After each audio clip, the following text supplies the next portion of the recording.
ശതകോടികൾ വിലയുള്ള നമ്മുടെ സുരക്ഷാ കവചങ്ങളെയും അത്യാധുനിക മിസൈലുകളെയും നോക്കുകുത്തിയാക്കി ആകാശത്ത് നിന്നും ഒരു കൊച്ചു ശത്രു പതിയെ താഴ്ന്നു പറന്നു വരുന്നു.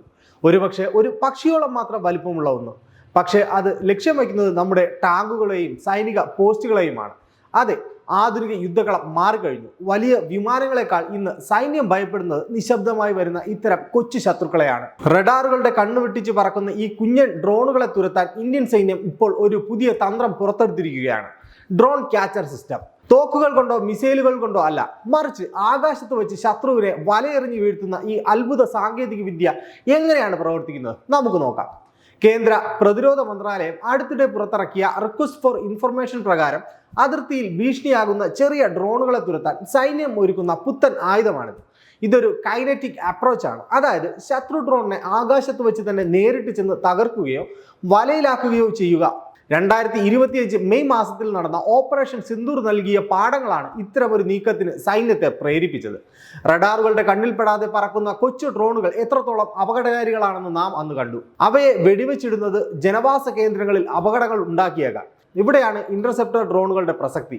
ഈ സിസ്റ്റത്തിന്റെ ഹൃദയം അതിന്റെ ESA അഥവാ ഇലക്ട്രിസിറ്റി സ്കാൻഡ് അറേ എന്ന സെൻസറുകളാണ്. 360 ഡിഗ്രിയിൽ ആകാശത്തെ മുഴുവൻ നിരീക്ഷിക്കാൻ ഇതിന് കഴിയും. ഒരു ചെറിയ പക്ഷിയോളം വലിപ്പമുള്ള ഡ്രോണുകളെ പോലും 4 കിലോമീറ്റർ അകലെ വെച്ച് തിരിച്ചറിയാൻ ഇതിന് സാധിക്കും. ഒരൊറ്റ സെൻസറിന് ഒരേ സമയം 20 ഡ്രോണുകളെ വരെ ട്രാക്ക് ചെയ്യാൻ കഴിയും.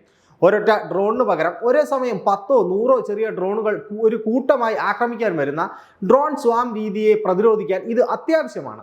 ഓരോ യൂണിറ്റിലും 4 ക്യാച്ചർ ഡ്രോണുകളാണ് സജ്ജമായിരിക്കുന്നത്. ഒരു ക്വിക്ക് റിയാക്ഷൻ ടീം പോലെയാണ് ഇവ പ്രവർത്തിക്കുക.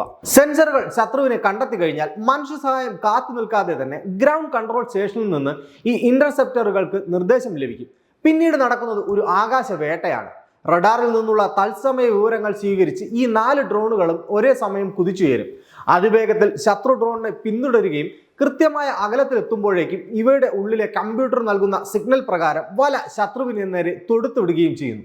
ആ വലയിൽ കുരുങ്ങുന്ന ശത്രു ഡ്രോൺ ഒന്നുകിൽ താഴെ തകർന്നു വീഴും, അല്ലെങ്കിൽ നമ്മുടെ ഡ്രോൺ അതിനെ പിടികൂടും. ആകാശത്തെ ഈ വലക്കണ്ണുകൾ ശത്രുവിന് തീർക്കുന്നത് വലിയൊരു കെണിയായിരിക്കും. കൂടാതെ GNSS സിഗ്നലുകൾ തടസ്സപ്പെടുത്തി എതിരാളികളുടെ ഡ്രോണിന്റെ നിയന്ത്രണം നഷ്ടപ്പെടുത്താനുള്ള കഴിവും ഇവയ്ക്കുണ്ട്. ജാമറുകൾ ഫലിക്കാത്ത അവസ്ഥയിലാകും ക്യാച്ചർ ഡ്രോണുകൾ രംഗത്തിറങ്ങുക. ചിലവേറിയ മിസൈലുകൾ ഉപയോഗിക്കാതെ തന്നെ ശത്രുക്കളെ നിഷ്ക്രിയമാക്കാം എന്നതാണ് ഇതിന്റെ പ്രത്യേകത. ഇന്ത്യൻ സൈന്യത്തിന്റെ ആകാശ് തീർ എയർ ഡിഫൻസ് നെറ്റ്വർക്കുമായി ഇത് ബന്ധിപ്പിക്കും.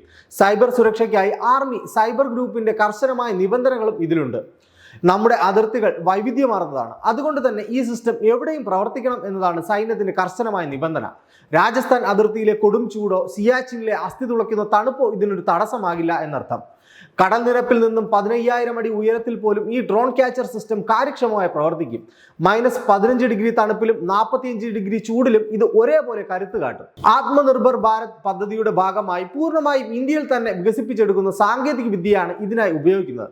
നമ്മുടെ സ്വന്തം പ്രതിരോധ സ്റ്റാർട്ടപ്പുകൾക്കും DRDO ലാബുകൾക്കും ആഗോള വിപണിയിൽ കരുത്ത് തെളിയിക്കാനുള്ള വലിയൊരു അവസരം കൂടിയാണ് ഈ ഡ്രോൺ ക്യാച്ചർ സിസ്റ്റം. ഇന്ത്യയുടെ നീക്കം കേവലം ഒരു പ്രതിരോധമല്ല, മറിച്ച് ആധുനിക യുദ്ധക്കളത്തിൽ ശത്രുവിനേക്കാൾ ഒരുപടി മുന്നിലാണ് നമ്മളെന്ന പ്രഖ്യാപനം കൂടിയാണിത്. ലക്ഷങ്ങൾ വിലയുള്ള ഡ്രോണുകൾ അയച്ച് നമ്മുടെ കോടികൾ നഷ്ടപ്പെടുത്താമെന്ന് ഇനി ആരും കരുതേണ്ട. ഇനി ആകാശത്ത് ശത്രുവിന് ഒളിച്ചിരിക്കാൻ ഇടമില്ല. നമ്മുടെ റഡാറുകൾ അവയെ കണ്ടെത്തും. നമ്മുടെ ഇന്റർസെപ്റ്ററുകൾ അവയെ വലയിലാക്കും. തോക്കുകൾ കൊണ്ടല്ല, തന്ത്രം കൊണ്ടാണ് ഇനി ഇന്ത്യ ആകാശ യുദ്ധങ്ങൾ ജയിക്കുക.